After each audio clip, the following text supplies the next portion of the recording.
good suggestions as well. As I said, I wanted to also listen and take some good advice.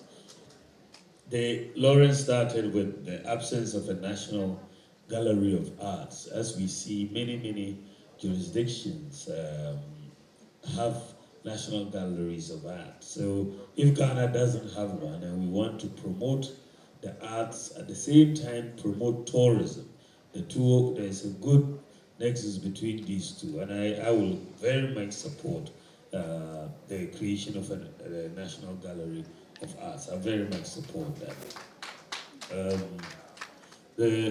The issue of tourism clubs and in terms of the youth, Joseph Amati raised it.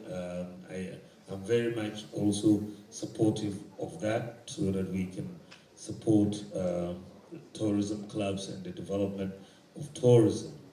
The funding, I think it was Piako who raised this issue of funding for the arts, and you're very right that if you look at the funding, some of the funding has to be grant funding, because otherwise you are not yet in a position to actually be paying back a loan when your particular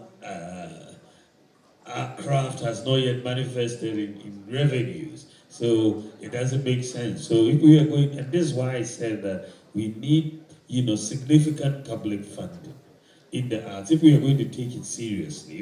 If it's going to be a growth pole, and so we need to put in funding and make sure some of it is in grant funding. Of course, when there is revenue coming in, you can always get bank funding for various projects through the Development Bank Ghana that I talked about and so on. So I'm also with you. And also, you've made a very important point about getting the populace to think creatively.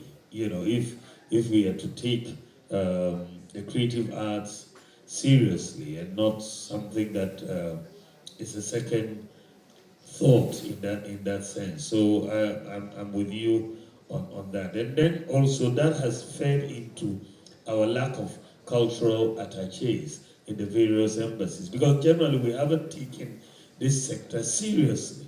It's only when we take it seriously that we will know that in fact a cultural attache can really help us in various countries drum home the business, drum home tourism, and so on. So I think that is a very good point as well.